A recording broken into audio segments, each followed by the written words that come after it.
One of the things that can really help sell an image to make it believable are these kind of finishing touches. And the first one I'm going to talk about is shadows. One of the biggest giveaways, especially when someone's standing in a photograph, if they're not casting a shadow at all. Now, having said that, be careful, because I've also seen people add shadows where there doesn't need to be one, and then it also looks equally unrealistic.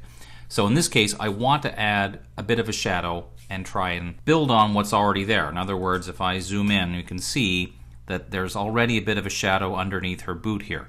Now, one of the little tricks you can do to kind of give yourself some frame of reference is temporarily hide the layer mask. Shift-click on the layer mask, and now I can see this is where the shadows were before.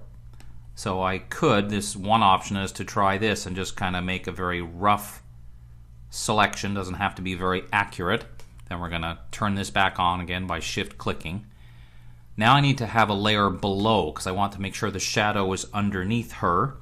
So I can do that in a couple different ways. I can either click on the background layer and then add a new layer, or if I'm already on this layer here, hold down the Command or Control key when you click on the new layer button. It's going to automatically add it below.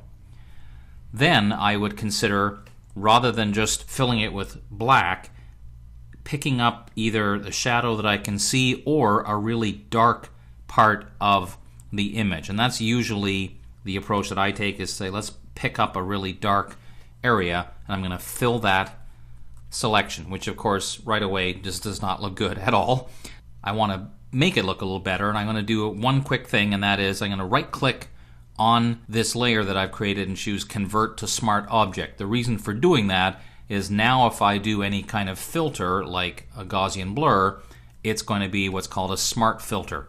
So that way I can change the setting. So I'm going to start off with just a little bit of a blur, something like this.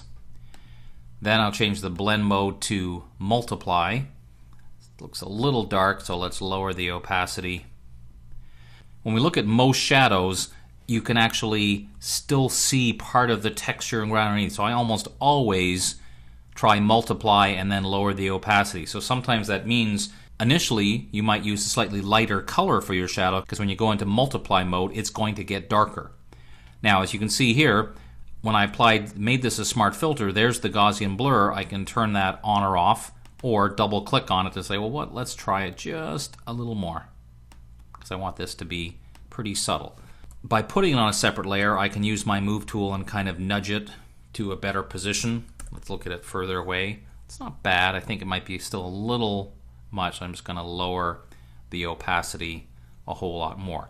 Now, just to prove the point of not always needing a shadow, let's take a look at these images for a second.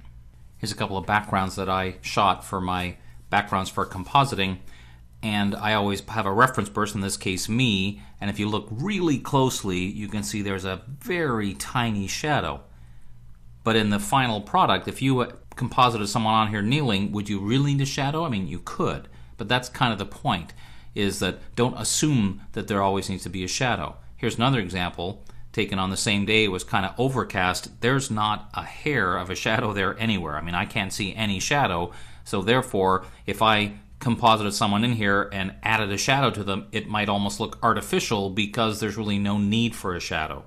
So really the bottom line is, should you add shadows? And the answer is, well, it depends. If you do, look at the light source. Where's the light coming from? Are there any shadows in your existing background image that you can use as a reference and actually pick up a color from them? It will depend a lot on the situation. In here, I might want to accentuate this even further by building on this. Let's add a curves adjustment layer. I'm doing that right above the background layer so I can make it a whole lot darker.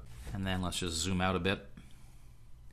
I'm going to use my polygonal lasso tool, and all I'm going to do is try and put some light as if there's maybe some kind of a spotlight up here in this alleyway. That's going to look a little odd at first.